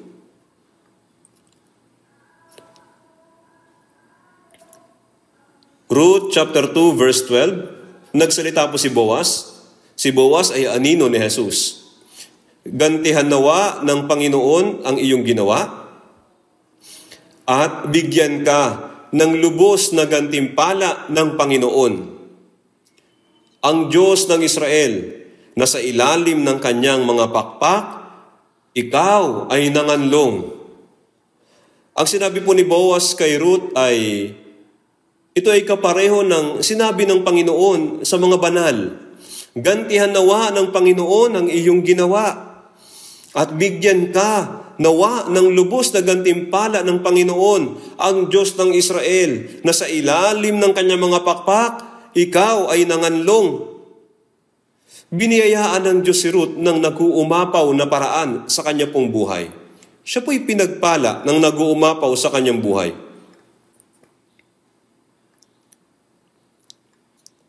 Inilalarawan po ng mga awit sa chapter 2 ang Panginoon bilang isang puno ng mansanas. Kaya nga, sa awit, chapter 2, verse 3, ako'y naupo sa ilalim ng kanyang anino na may malaking pagsasaya, at ang kanyang bunga ay matamis sa aking panlasa. Sa ilalim ng malaking puno ng mansanas ay may lilim. Nakaupo sa lilim ng puno ng mansanas. Ang pag-upo ay ang pagiging payapa, na may malaking pagsasaya. Sa ilalim ng kanyang mga pakpak ay may kapahingahan at mayroon pong kalakasan. Ako'y nauupo sa ilalim ng kanyang anino, na may malaking pagsasaya, at ang kanyang bunga ay matamis sa aking panlasa. Ang kanyang bunga ay matamis sa aking panlasa. Gaya ng pamimitas ng bunga mula sa puno ng mansanas, ibinigay sa atin ng Panginoon ang kailangan natin para sa ating kaluluwa. Kaya habang tumatagal tayo sa lilim ng pakpak, tayo tumitibay. Sa Isaias po, tinutukoy niya ang tungkol sa anino ng Ehipto. Hindi niya tinutukoy ang tungkol sa anino po na yun. Ang tinutukoy niya ay ang tunay na anino. Sa Isaias chapter 32, Isaiah 32, verse 2.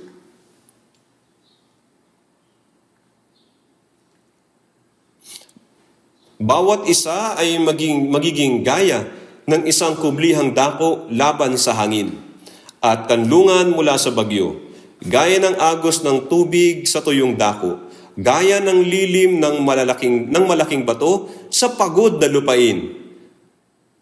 At ang mga mata nila na nakakakita ay hindi lalabo, at ang mga tainga nila na nakikinig ay makikinig. Ang isipan ng padalos-dalos ay magkakaroon ng mabuting pagpapasya, at ang dila ng mga utal ay agad makakapagsalita ng malinaw. Tinutukoy po nito si Jesus. Si Jesus ay magiging gaya ng isang kublihang dako laban sa hangin, at kanlungan mula sa bagyo, gaya ng mga agos ng tubig sa tuyong dako, gaya ng lilim ng malaking bato sa pagod na lupain. Maraming bagay sa buhay na talagang mapanghamon. Kapag naglalakad ka sa tuyong lupain at nakarating sa anino ng isang malaking bato, gaano ito kalamig at kaganda. Hindi lamang may lilim sa tuyong lupain, kundi may batis na dumadaloy para pawiin ang iyong uhaw. Mapalad ang tao na nakakatagpo kay Jesus bilang kanyang lilim sa buhay, hindi ang lilim ng Ehipto. Kay Jesus, mayroong tunay na kapahingahan. May kapangyarihan. Si Jesus ay parang batis sa tuyong lupain. Siya lang ang makakapagbasa ng kaluluwa sa ilang, na makapagpapawi ng uhaw ng kaluluwa. Kapag umupo ka sa ilalim ng lilim ng isang malaking bato at nagpahinga at uminom ng tubig, sisigla ka. Ang tubig na ito ay banal na tubig. Kung iinumin mo ang tubig na ibinibigay sa iyo ng Panginoon, tulad ng sinasabi dito sa verse 3, ang mga mata nila na nakakakita ay hindi lalabo. Kapag uminom ka ng tubig ng Panginoon, ang mga mata ng iyong kaluluwa ay mahiwagang naliwanagan. Ang iyong mga mata ay nagiging maliwanag, at ang iyong layunin sa buhay ay nagiging napakalinaw. At ang mga tainga nila na nakikinig ay makikinig. Bukas ang mga tainga ng iyong kaluluwa para makinig ng higit pa. Ang isipan ng padalos-dalos ay magkakaroon ng mabuting pagpapasya, at ang dila ng mga utal ay agad makakapagsalita ng malinaw. Mayroon kang karunungan sa iyong puso. Nagiging malinaw ang iyong pananalita. Sa madaling salita, nababago ang iyong pananaw, ang iyong buong pananaw sa buhay. Ang mga agos ng tubig sa tuyong dako ay tinutukoy talaga ang banal na espiritu. Gaya na nakatala sa verse 15. Pinauna niya nang sabihin kung paanong gaya ng inuming tubig na umapatay sa uhaw. Kaya't darating ang tunay na kasiyahan ng kaluluwa kapag tumanggap ka ng Espiritu Santo. Kaya't ang taong nasa ilalim ng lilim ng makapangyarihan, Tunay na pinagpala ang taong ito sa lilim ng Panginoon. Wala nang mas mabuting lilim kaysa doon. Tingnan natin Isaiah chapter 49, verse 2 hanggang verse 3. Ang aking bibig ay ginawa niyang parang matalas na tabak. Sa lilim ng kanyang kamay ay kinubli niya ako. Ginawa niya akong makinang na palaso. Sa kanyang lalagyan ng pana ay itinago niya ako. At sinabi niya sa akin, ikaw ay aking lingkod, Israel, na siyang aking ikaluluwalhati. Ito'y tungkol kay Jesus. Sinabi nito kung ano ang ginawa ng Ama sa Anak. Ang aking bibig ay ginawa niyang parang matalas na tabak. Sa lilim ng kanyang kamay ay ikinubli niya ako. Gayon din sa mga awit, chapter 91, binanggit din dito. Sa verse 1, sa lilim ng makapangyarihan sa lahat. Ginawa niya akong makinang na palaso. Sa kanyang lalagyan ng pana ay itinago niya ako. Sa kanyang lalagyan ng pana ay itinago niya ako. Isinugo si Jesus ng banal na Ama sa mundong ito sa loob ng 3.5 taon ng kanyang buhay sa mundong ito. Gaano naging makapangyarihan ang kanyang salita sa loob ng 3.5 taon. Kaya kung paanong si Jesus na taga Nazareth ay binuhusan ng Diyos ng Espiritu Santo at ng kapangyarihan. Kung paano naglibot siya na gumagawa ng mabuti at nagpapagaling ng lahat ng mga pinahihirapan ng dyablo sapagkat kasama niya ang Diyos. Hindi lamang si Jesus ang gumagawa ng isang matalim na palaso, kundi ang isang tao na nasa ilalim ng lilim ng makapangyarihan sa lahat. Isang tao nasa lilim ng makapangyarihan, nasa lilim ng kamay ng makapangyarihan sa lahat. Kapag ang kamay ng makapangyarihan sa lahat ay kasama niya, isang buhay ang nalilikha. Ang buhay ay nabubuo ng higit at higit pa. Kaya, gaya ng paggawa ng napakatalim na palaso, ginagawa kang isang mahalagang tao ng Diyos at ginagamit ka ng Panginoon. Kaya sa Genesis chapter 49, ganun din sa Job, ay pinalakas ng kamay ng makapangyarihan sa lahat at namumuhay ng isang makapangyarihang buhay. Sina Ezra, Nehemias, ay pinalakas mula sa kamay ng makapangyarihang Diyos. Ganon din sina Apostol Pablo at Pedro at si Juan. Lahat ng ginamit ng Diyos nasa ilalim ng makapangyarihan sa lahat. Ilalim ng makapangyarihang kamay. Kung ang kamay ng Panginoon ay kasama mo, ang kamay ng Panginoon ang gumagawa. Siya'y patuloy na gumagawa sa buhay ng mga tao. Kaya bilang sambahayan ng Diyos, dapat natutunan ng mga Israelita ang mga salita ng Diyos at lumakad sa landas na may pagsunod sa ilalim ng lilim ng kamay ng makapangyarihang Diyos. Pero sa halip na gawin iyon, sinunod nila ang kanilang sariling pamamaraan. Pero tingnan natin kung paano sila, gaano sila kasabik na gawin ang bagay sa kanilang sariling paraan.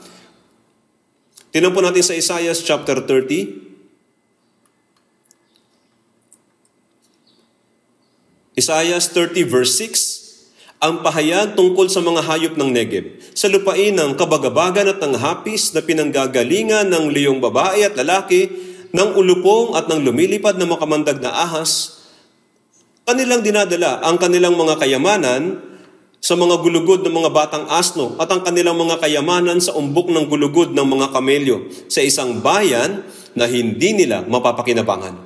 Kaya gaano kabuti kung may ganitong puso at pag-iisip ang mga Kristiyano. Dito, kung pumunta silang walang dala para humingi ng tulong sa Ehipto, parang hindi sila tutulong, Kaya upang makahingi ng tulong sa paraon ng Ehipto, isinakay ng mga sugo ang maraming kayamanan sa likod ng mga batang asno. Inilagay ang lahat ng magagandang kayamanan sa mga kamelyo. At dinala ang maraming kayamanan sa Ehipto. So nag-alok sila ng mga bagay sa kanila. Subalit, gaano kaya kadakila kung iyon ay inihandog nila yung mga bagay na yun sa Panginoon sa halip na ihandog doon? Hindi po ba? Sa lupain ng kabagabagan at ng hapis na pinanggagalingan ng liyong babae at lalaki, ng ulupong at ng lumilipad na makamandag na ahas. Hindi nila lubos maisip kung gaano kalayo ang distansya. Nagpunta sila sa malayong lugar. Nagpunta sila roon na itinaya ang kanilang buhay. Dito, pumunta sila sa Ehipto mula sa Israel upang makarating sa kinaroroonan ng Haring Faraon. Ang layo ay hindi maisip kung gaano kahaba. Gayun pa man, pumunta sila sa malayong lugar. Gaano kadakila kung may ganoong pag-iisip ang mga Kristiyano? At saka tingnan po natin ang isa pang talata sa Biblia, Isaiah 57. Isaiah 57 verse 9. Ito ang ginawa ng Israel nang pumunta sila sa mga hari ng Assyria at Babylonia. Verse 9, ikaw ay naglakbay sa hari na may dalang langis at pinarami mo ang iyong mga pabango at iyong ipinadala ang iyong mga sugo sa malayo at iyong pinababa hanggang sa Sheol. Nang pumunta ang Israel upang sumamba sa mga Diyos-Diyosan at humingi ng tulong sa mga hari ng Assyria at Babylonia, nagdala po sila roon ng maraming kayamanan. Kaya nga sinabi doon sa verse 9, iyong ipinadala ang iyong mga sugo sa malayo at iyong pinababa hanggang sa Sheol. Pinababa sila kahit hanggang sa impyerno. Iyong pinadala ang iyong mga sugo sa malayo at iyong pinababa hanggang sa Sheol. Pinababa sila hanggang sa impyerno. Ibinaba nila ang kanilang mga puso. Ibinaba ang kanilang sarili. Ibinaba ang kanilang mga sarili. Ibinaba ang kanilang mga sarili sa ilalim ng lupa, sa kalaliman ng impyerno. Kaya kung nagpakumbaba ang mga Israelita ng kanilang puso sa Diyos ng ganito, nakatanggap sana sila ng masaganang biyaya mula sa Diyos. Tama po ba? Sila ay magpagpakumbaba, pero yumukod sila at nagpakumbaba sa kapangyarihan ng mga dayuhan at sa mga Diyos-Diyosan. Kahit na ginawa nila iyon, kumbaga walang nangyari. Ang sinasabi niya ay walang resulta. Nagbigay sila ng material na bagay sa mga Diyos-Diyosan ng Ehipto. Itinaya ang kanilang buhay. Lubusang nagpakumbaba ng kanilang puso at sinubukang humayo para humingi ng tulong. Pero ano ba ang Ehipto? Ano ba ang Ehipto? Sinabi ng Diyos na ang Ehipto ay hindi nakakatulong. Sa huling bahagi po ng Isaiah chapter 30 verse 6. Sa verse 7 po pala. Verse 7, sapagkat ang tulong ng Ehipto ay walang kabuluhan at walang halaga, kaya't aking tinawag siyang Rahab na nakaupong walang kibo. Walang kapangyarihan ng Ehipto. Hindi sinabi rito na walang makapangyarihang Ehipto, pero ipinahayag dito bilang Rahab Hem-Shebet. Isang halimaw na naninirahan sa ilalim ng dagat. Ang ibig lang sabihin na ang Egypt ay isang halimaw. Ngunit ito ay isang halimaw na nakaupo pa rin at walang magawa. Itinuri ng Israel na maganda ang Ehipto, pero nakikita ito ng Panginoon bilang isang halimaw. Sila'y tinitingnan bilang mga nilalang na karapat-dapat na hatulan at parusahan.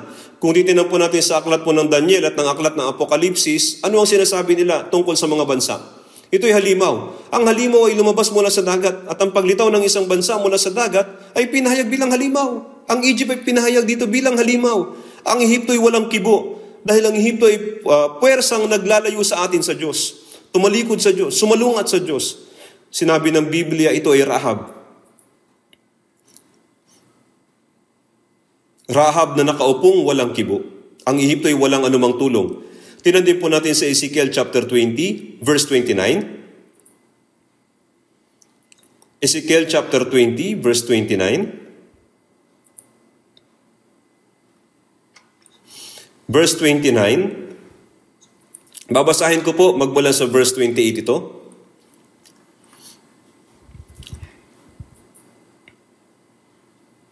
Verse 28.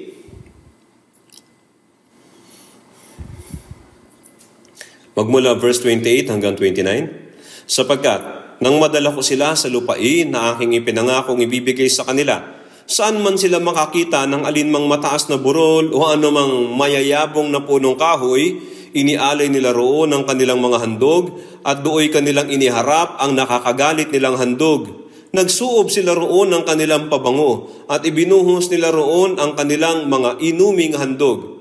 Nang magkagayoy, sinabi ko sa kanila, ano ang mataas na dako na inyong pinuntahan? Sa gayoy ang pangalan niyon ay tinawag na Bama hanggang sa araw na ito. Bama. Sa ilalim noon ay meron pong imbakan.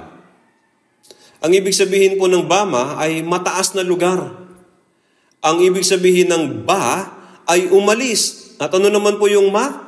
Gaano ba kahirap para sa mga Israelita ang akyatin ang mataas na bundok upang tumanggap ng tulong mula sa kanilang mga Diyos-Diyosan? Hindi sila nag-alinlangan na akyatin ang matataas na bundok at doon sila masigasig na naghandog sa matataas na dako para sa kanilang Diyos-Diyosan. Yan po ang Bama.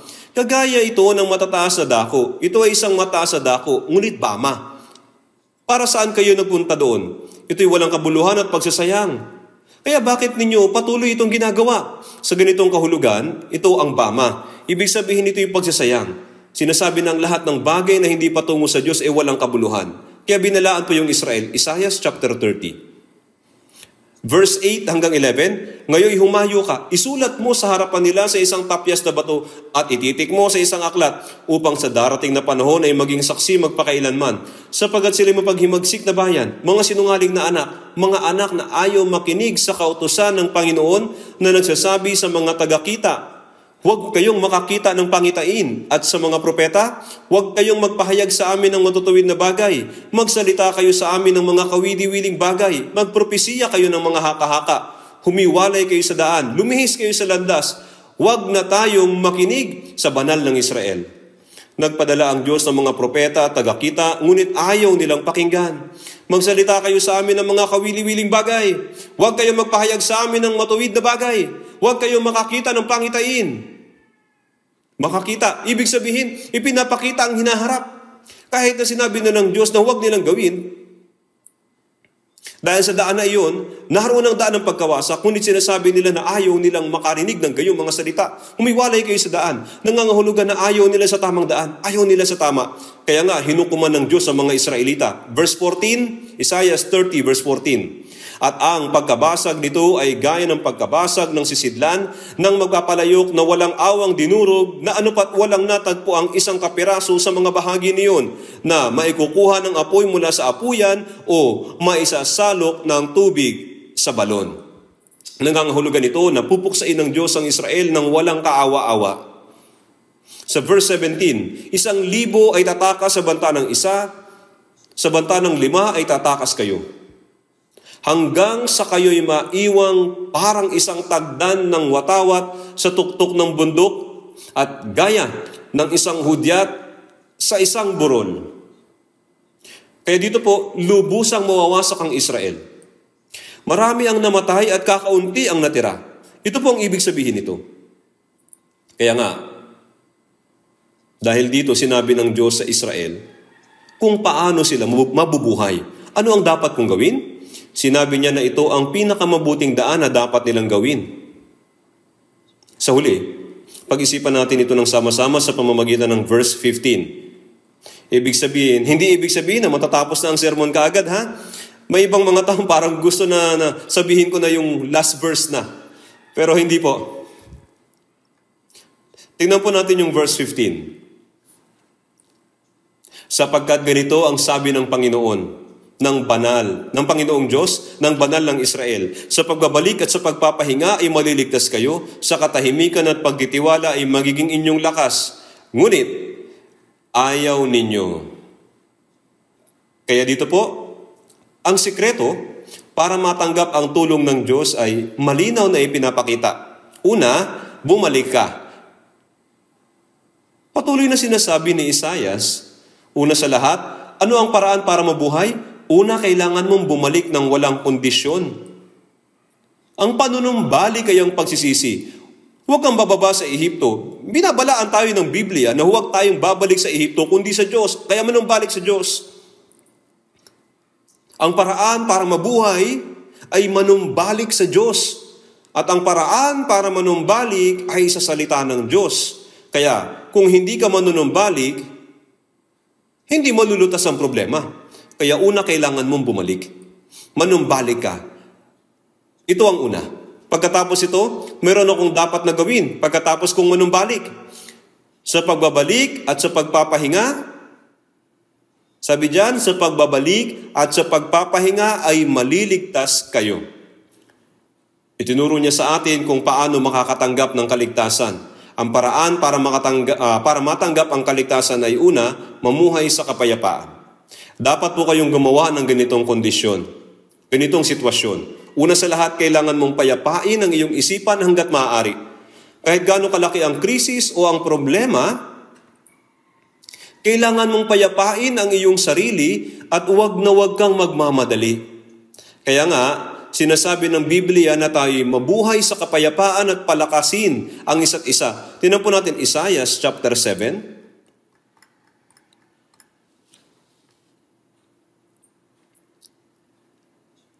Verse 1 hanggang 2. Nang mga araw ni Ahaz na anak ni Jotam, anak ni Uzzias na hari ng Juda, si Rezin na hari ng Syria at si Peka na anak ni Remalias na hari ng Israel ay umahon sa Jerusalem upang makipagdigma laban doon. Ngunit hindi nila ito magapi. Nang sabihin sa sambahayan ni David, ang Syria ay nakipagkasundo sa Ephraim, ang puso niya at ang puso ng kanyang bayan ay nanginig na gaya ng mga punong kahoy sa gubat na niyanig ng hangin. Ang hilagang Israel at Aram ay bumuo ng alyansa. Kaya nang marinig nila na ang Israel ay sinasalakay, ang puso ng hari ay nayanig na gaya ng gubat na niyayanig. Inisip nila na ito yung malaking problema. Ito yung napakalaking bagay na kung ang hilagang Israel at Timog Juda ay aatake. Ngunit nang kanilang marinig na pati ang Aram ay sasama sa alyansa, ang kanilang puso ay higit na nayanig, silang lahat ay mamamatay. Kaya nga sa verse 4, si Propeta Isaiah ay nagsalita kay Haring Ahaz sa verse 4, basahin po natin ng sabay. At sabihin mo sa kanya, ikaw ay makinig, tumahimik ka, huwag kang matakot, o manghina man ang iyong puso nang dahil sa dalawang buntot na apoy na ito na umuusok, nang dahil sa mabangis na galit ng Rezin at Syria at ng anak ni Remalias. Kapag ang iyong puso ay nayanig na gaya ng gubat na niyanig, isinugo ng Diyos si Propeta Isaiah upang magsalita kay Haring Ahaz. Huwag kang kumilos ng padalos-dalos, ngunit maging maingat at maamo. Ito po ay isang paraan para payapain natin ang ating isipan hanggat maaari at pag-isipan ito. Pag-isipan natin kung gaano nagalit si Rezin, hari ng Aram, anak ni Remalias ng hilagang Israel. Ang Diyos ay nasa Juda. Subalit kung titingnan mo sila ay gaya lang ng dalawang buntot na apoy. Kaya huwag kang matakot. Payapain mo ang iyong isipan. Kahit gaano kalaki ang kapangyarihan nila, mas malaki pa rin ang Diyos. Kung tutulungan tayo ng Diyos, kahit na sumalakay ang dalawang bansa, sila'y hindi hihigit sa dalawang buntot na apoy.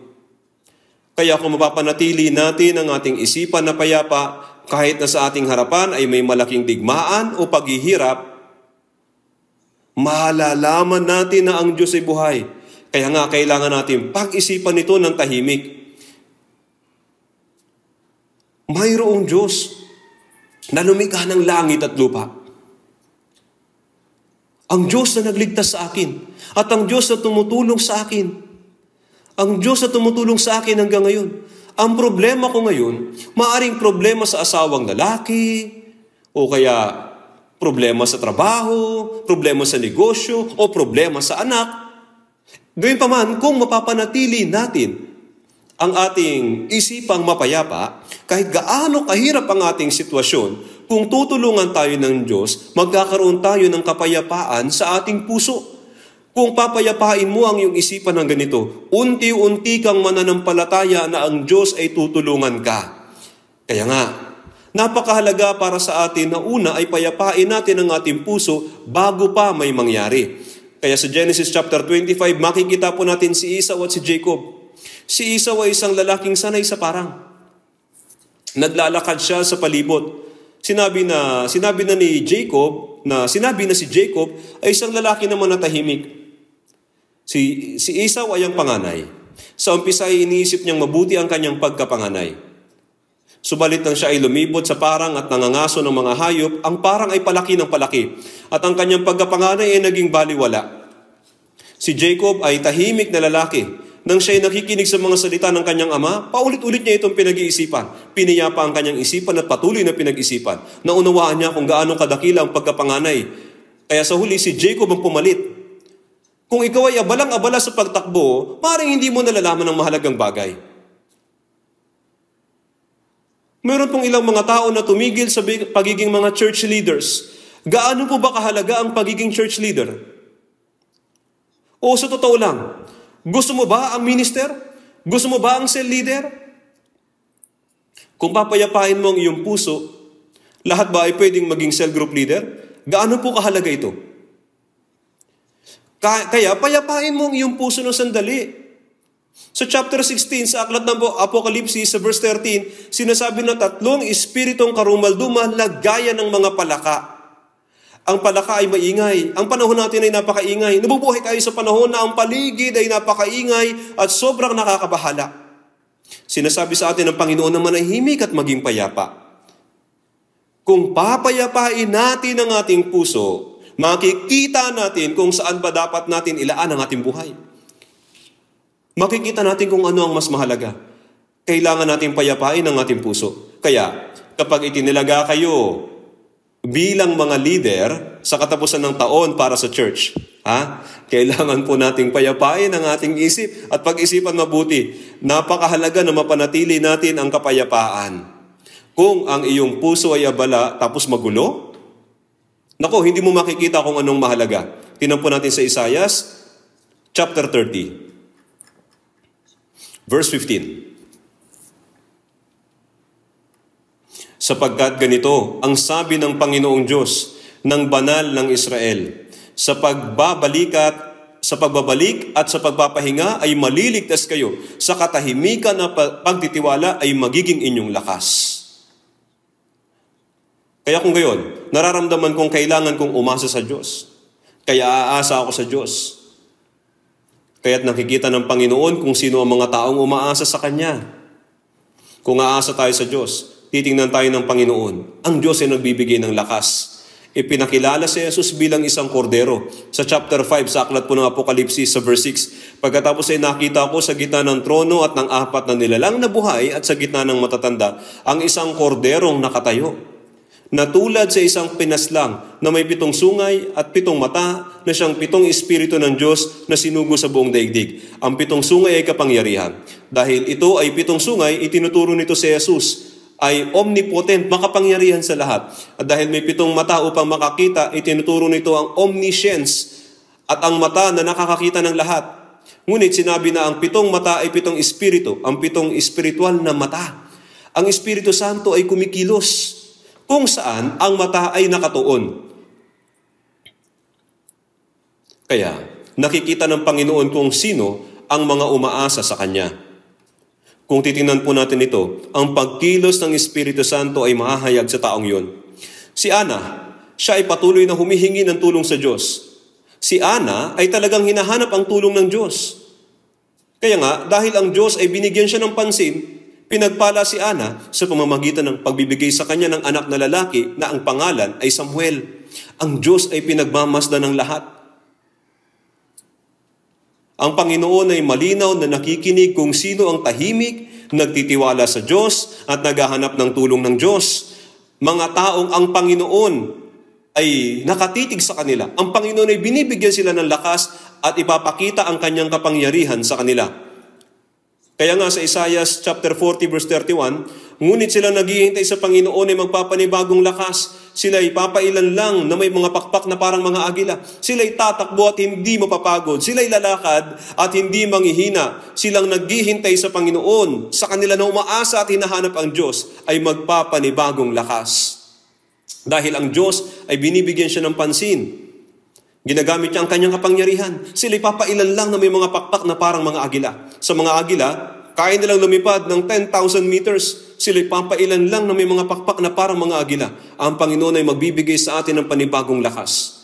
Tapos sa verse 9, Isaiah 30 verse 9, sapagkat sila'y mapaghimagsik na bayan, mga sinungaling na anak, mga anak na ayaw makinig sa kautusan ng Panginoon. Kaya tinampo natin ito. Ang paraan para tayo makatanggap ng tulong ng Diyos ay masiyahan sa pakikinig ng kautusan ng Panginoon at panghawakan ang kautusan ng Panginoon. Kaya nga, sa mga nangahawakan sa salita ng Diyos at kumakapit dito ay magiging mga walang kondisyong nagwawagi. Bagaman mayroong 500 mga naniniwala sa evolution, ang magtipon ng sama-sama, siyang nangahawakan sa chapter 1 ng Genesis ay magwawagi. Tama po? Bagaman mayroong 100 theological doctor ang magsabi ng ibang doktrina ng kaligtasan, sino po ang magwawagi doon sa mga sumasampalataya na kailangan maipanganak na muli upang makapunta sa langit at hindi makakapunta sa langit malibang maipanganak na muli? Gaano man karami mga theologians ang magsabi na makakapunta kayo sa langit kahit na hindi kayo maipanganak na muli, ang salita ng Panginoon ay nagsasabi na kailangan kayong maipanganak na muli para makapunta sa langit. Sila ang magwawagi. Silang mga nangahawakan sa salita ng Panginoon ay magtatagumpay. Ano ang dapat natin gawin? Kung ako ay kikiling sa Diyos, tiyak na pagkakalooban niya ako ng lakas. Verse 18, basahin natin. Kaya't naghihintay ang Panginoon na maging mapagbiyaya sa inyo. Kaya't siya'y babangon upang magpakita ng habag sa inyo. Sapagkat ang Panginoon ay Diyos ng katarungan. Mapapalad ang lahat na naghihintay sa Kanya. Ang Diyos ay naghihintay sa lahat ng tao. At ang Panginoon ay naghihintay upang magbigay ng mga gantimpala. Tayo rin ay naghihintay upang tumanggap ng mga pagpapala. Subalit, ano ba ang mga bagay na ang tao sa panahon ngayon ay hindi nila magawa? Ang mga tao sa panahon ngayon ay hindi sila makapaghintay. May isang babae na ang pangalan ay Bonnie Booth. Mahabang panahon na ang nakakalipas, tinutuklap niya ang mga kalyo sa balat ng sakong ng kanyang mga paa. Subalit hindi ito madaling matanggal. Na sobrang galit niya, binalatan niya ito ng gusto at nasugatan ng kanyang balat. Siya ay talagang galit na galit. Alam niyo po, yung vodka, pagkatapos niyang inumin ang kanyang inumin, pagkatapos ay kinuha niya ang kanyang baril at ang kanyang mga kalyo ay hindi natanggal ng maayos. Kaya siya ay nagalit, uminom ng marami ng alak at pagkatapos pinaputukan niya ang kanyang kalyo sa kanyang paa gamit ang kanyang baril. Natanggal po ang sakong ng kanyang isang paa. Ano po nangyari? Napunta po siya sa mental hospital. Ito po tunay na kwento. Kaya, ayos lang po na magkaroon kayo ng kalyo sa paa. Tama po? Hindi natin mapipigilan na alisin ang kalyo sa kanyang balat at binaril niya ang kanyang paa. Kaya maging sa ating Christian life, ang Diyos ay naghihintay lang na tumulong sa atin. At maaari tayong maghintay, subalit hindi kasi tayo makapaghintay. May isang lola na Kristiyano ang namumuhay ng masaya at tinanong siya ng mga tao, ano ang nagpapasaya sa iyo dito sa lupa? Sabi niya, ang lihim ko ay, ano man ang mangyari, ay maghintay lang ako ng 3 araw. Kung may mangyari man, maghintay lang tayo ng 3 araw, kahit na may nangaasar sa akin. Pagkalipas ng 3 araw, ang problema ay kadalasang nalulutas, sabi niya. Gaano man kahirap ang isang bagay para sa atin, kadalasan, nalulutas na lamang po ito pagkatapos ng halos 3 araw. Gaya ng kasabihan ng mga German, ang oras ang pinakamahusay na doktor at ang pinakamatalinong hukom. Mayroon ding isa pang kasabihan na ang maraming problema ay nalulutas sa paglipas ng panahon, kaya maging matyaga at maghintay. Sa katunayan, maraming problema ang maaaring malutas sa pamamagitan ng paghihintay. Ang Diyos ang gumagawa ng mga bagay at bagaman ang Diyos ay kumilos kaagad, pakiramdam ng mga tao na ang Diyos ay kumikilos ng mabagal. Gayun pa man, tiyak na pagpapalain ng Diyos ang mga matyagang naghihintay sa Kanya. Bakit po? Bakit? Ito ay dahil ang Diyos ay naghihintay upang pagkalooban tayo ng gantimpala. Kaya sa mga nais na tumanggap ng pagpapala, maghintay lamang kayo. Meron pong kwentong ganito. May isang bata sa China na nasa halos 10 taon na at isang ulila. Kaya siya ay pumupunta sa bawat bahay at humihingi ng limos upang mabuhay. Subalit may isang matanda na nagmamaneho ng sasakyan na tumigil sa harap ng bata. Anong ginagawa mo? Sabi niya, ako po isang ulila. Sinabi rin ng bata na wala na rin siyang tatay. Namumuhay na lamang siya sa pamamagitan ng paglilimos. Kaya sinabi niya, maaari ba kitang maging anak? Sinabi ng bata, talaga po? Mabuti po iyon. Gusto ko po. Kaya sinabi niya, kung gayon maghintay ka dito ng sandali. Mayroon lang akong kinakailangan na sikasuhin at ayusin ko lang ito at babalik ako. Kaya pakiusap, maghintay ka. At ang bata ay naghintay. Hindi na yata siya darating pa. May isang matanda na nakakilala sa pulubing bata ang nagtanong, ikaw, anong ginagawa mo? Naghihintay po ako sa tatay ko. Hoy, nagsisinungaling yung matandang yun. Sinusubukan ka lamang niyang pagkatawaan. Kaya sinabi ng bata, hindi yan totoo. Ang bata ay naghintay hanggang sa huli. At hating gabi na, inaasikaso niya ang kanyang negosyo kaagad at pumunta na siya sa bata. Kaya ang bata sa katunayan ay naging anak niya at dahil siya ay naghintay sa lalaking iyon, naging anak siya. Maging sa mundong ito, silang mga nakakaalam kung paano maghintay ay nakakatanggap ng mga malalaking pagpapala. Ano ba ang katangian ng mga Kristiyano? Dahil tayo ay naglilingkod sa Diyos na buhay, sa Diyos na kumikilos ng mabilis, subalit mayroong pagitan sa oras kapag ang tao ay kumikilos. Kaya sa mga naghihintay ay tiyak na makakatanggap ng pagpapala ng Diyos. Kaya ang mga naghihintay ay tatanggap ng pagpapala ng Diyos. Kaya ngayon, kapag ang mga tao naghihintay, ay malinaw na mauunawaan na ang Diyos ay kumikilos sa atin. Kaya nga, sabi po sa verse 26, bukod dito'y, ang liwanag ng buwan ay magiging gaya ng liwanag ng araw, at ang liwanag ng araw ay magiging pitong ulit. Gaano ba tayo kasaya? Noong maranasan natin ang kaligtasan, nalalaman natin na sila naghahanap ng tulong ng Diyos ay nakakaranas ng tulong ng Diyos kahit na pagkatapos nating maligtas. Wow! Ang Diyos ay kumikilos sa aking kaluluwa. Naunawaan natin iyon. At kapag tumitingin tayo sa mga bagay, ang mga tao nakakaranas ng tulong mula sa Diyos, ay nakikita ang lahat ng mga bagay ng magkaiba. Ang pagpapalang ito po ay ibinibigay. Kaya nga, patuloy po nating babasahin at pag-iisipan ng tungkol sa talatang ito mula sa Isaiah chapter 30. Kung kinakailangan nating mamuhay ng higit na aktibong buhay pananampalataya, noong ang mga Israelita ay lumapit sa Diyos upang humingi ng tulong, gumugol sila ng higit na salapi at lumayo tungo sa mapanganib na lugar. Sa tingin ko, kapag ang mga Kristiyano ay mayroong ganitong klase ng debosyon, marahil ay magagawa nilang mabuhay para sa kaluwalhatian ng Panginoon na mayroong higit na kalakasan kaysa sa ngayon. Hanggang dito na lamang po tayo, manalangin po tayo. Ama naming Diyos na nasa langit, salamat po sa pag-ibig mo sa amin. Kami po ay lubos na nagpapasalamat sa iyo sa pagbibigay mo ng pag-asa sa amin na mga walang pag-asa at sa pagpapahintulot mo po sa amin na sumampalataya sa buhay na Panginoon kaya hanggang sa araw na ang Panginoon ay dumating, tulungan mo po kami na magpatotoo sa Ebanghelyo ng Panginoon at gabayan at tulungan mo po kami na mamuhay sa isang napakahalagang buhay na nagbubunga ng 30, 60 at 100 ulit. Pakiusap, gamitin mo po kaming lahat ng mahalaga sa bansang ito at maging sa ibang bansa sa gawain ng pangangaral ng Ebanghelyo at tulungan mo po kami na makapagdala ng maraming tao sa bisig ng Panginoon bago kami tumayo sa harap ng Panginoon. Idinadalangin namin ito sa pangalan ng Panginoong Jesus. Amen.